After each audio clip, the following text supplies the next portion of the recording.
Bos Black menggunakan kekuatannya untuk melepaskan baju gadis itu. Tanda lahir hitam yang terlihat di bagian belakang muncul. Dia segera melebarkan pupilnya. Dalam benaknya, dia mengingat kembali saat dia memandikan putrinya 20 tahun lalu. Dia melihat tanda lahir yang sama. 20 tahun lalu, pria itu melakukan bisnis ilegal. Polisi mengetahui dan melakukan penangkapan. Pria yang mengetahui kabar tersebut segera berlari pulang. Beritahu istrimu untuk mengambil seluruh tabungannya dan bersiap untuk melarikan diri. Apa yang aku bilang, hari ini akhirnya tiba.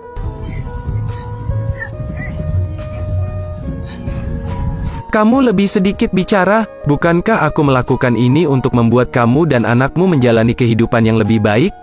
Kamu cepat. Apa yang harus aku lakukan dengan rumah ini? Apalagi yang kamu butuhkan untuk sebuah rumah? Kita akan pergi ke luar negeri, cepatlah. Sang istri tidak tega meninggalkan tempat ini bersama suaminya. Polisi mengejar mereka sampai ke rumah mereka. Ketika saya menyentuhnya, saya melihat makanannya masih hangat. Jadi saya kira pria itu belum pergi jauh. Mengejar. Di luar dugaan, saat melarikan diri, jalan pegunungan sulit dilalui. Sang suami panik. Satu hantaman langsung menjatuhkan istrinya ke jurang yang dalam. Dia menyaksikan istrinya terjatuh tetapi tidak bisa berbuat apa-apa. Melihat polisi mengejar semakin dekat, dia tidak punya waktu untuk berpikir banyak. Dia harus meninggalkan istrinya, meninggalkan sepedanya, menggendong putrinya dan lari ke tempat di mana kaki tangannya akan membantunya. Cepat turunkan bayinya, lari. Dia masih anak-anak, apakah kamu ingin menyakitinya? Membawanya bersamamu adalah sebuah beban. Percayalah, mereka tidak akan membiarkannya begitu saja. Sekarang cepat pergi, aku akan membantumu. Jangan sungkan lagi, ayo cepat berangkat hei. Diam-diam, ayah pasti akan datang menjemputmu. Cepatlah, tidak ada waktu. Ayah, titik-titik. Jadi dia dengan kejam meninggalkan putrinya dan melarikan diri sendirian.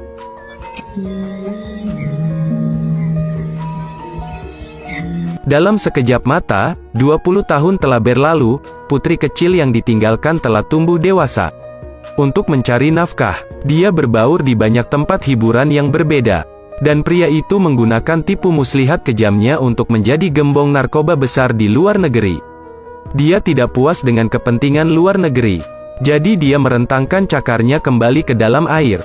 Di saat yang sama, dia ingin menemukan putri yang ditinggalkannya selama 20 tahun. Melalui serangkaian samaran yang berbeda, dia mengubah namanya, melaksanakan banyak proyek berskala besar. Bersembunyi setelahnya tetap melakukan transaksi bisnis ilegal. Hari ini, dia menggunakan alasan model recruitment group untuk pergi ke tempat perekrutan, mungkin untuk membatasi hubungan darah. Dia tertarik pada gadis itu pada pandangan pertama. Lihatlah penampilannya yang cantik dan sosok anggunnya. Dia sepertinya melihat istrinya yang sudah meninggal. Apa yang harus aku lakukan dengan rumah ini? Apalagi yang kamu butuhkan untuk sebuah rumah? Ayo cepat ke luar negeri. Ayah, 2. Ayah. Kemudian, dia mengirimkan bawahannya. Tuan Puk, bawa nomor 9 ke kantor saya. Nanti bawa nomor 9 ke kantor Pama. Ya, nak. Siapa namamu? Chudin. Kamu ada di mana? Saya dari Dong Huong. Dong Huong. Bagaimana kamu terdengar seperti seseorang dari sini? Jadi mungkin karena aku sudah lama berada di sini. Oh, apakah ada orang lain di rumah ini? Keluargaku masih memiliki seorang ibu. Ayahku sudah pergi. Siapa nama ibumu? Namanya Chuken. Oh, Chuken. Dia tidak punya nama lain. Tidak punya. Jadi apa yang dia lakukan? Guru kelas 1. Kapan ayahmu meninggal? Meninggal ketika aku masih sangat muda. Nama ayahnya juga Chu. Jadi, apalagi yang bisa mereka lakukan? Melalui verifikasi, dia yakin gadis itu tidak ada hubungannya dengan dia. Segera menerima gadis itu. Kamu telah direkrut. Tinggalkan dia di ruang tamu C. Apa yang kamu bicarakan? Ayo cepat pergi, Tuan Puk. Saya melihat bahwa Chudin ini bukan putri Anda. Tapi kalau kulihat, sepertinya ibu diam-diam. Atau seperti ini. Kamu selidiki lagi dengan cermat sesuai dengan informasi pendaftaran. Bisa tinggal di ruangan ini. Cepat atau lambat, kita akan melewati rintangan Jenderal Ma. Nona, bersiaplah. Jenderal Ma datang mengetuk pintu. Apa yang kamu lakukan di sini? Ah, tempo hari kami merekrut seorang model. Sangat mirip dengan ibu diem-diem. Dia sangat mirip Bang. Saya memandangnya dan berpikir dia tampak seperti istri pertama saya. Mungkinkah dia benar-benar diem-diemku?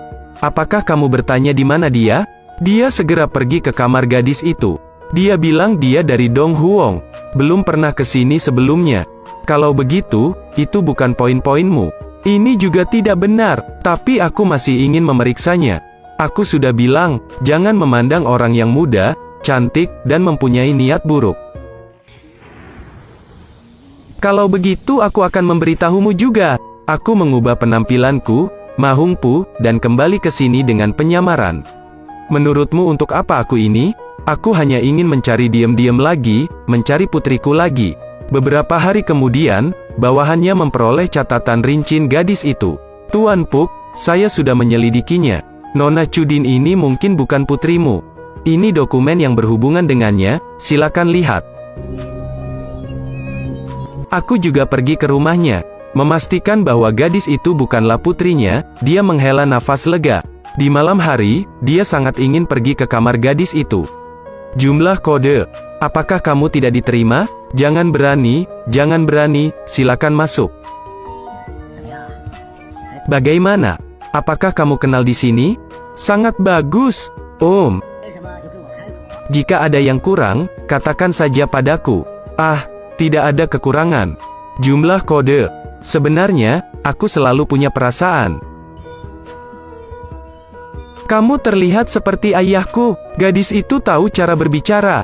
Saya mengatakan yang sebenarnya. Saya juga memiliki seorang putri yang telah hilang selama bertahun-tahun. Jika kita bisa menemukannya sekarang, dia mungkin seusiamu.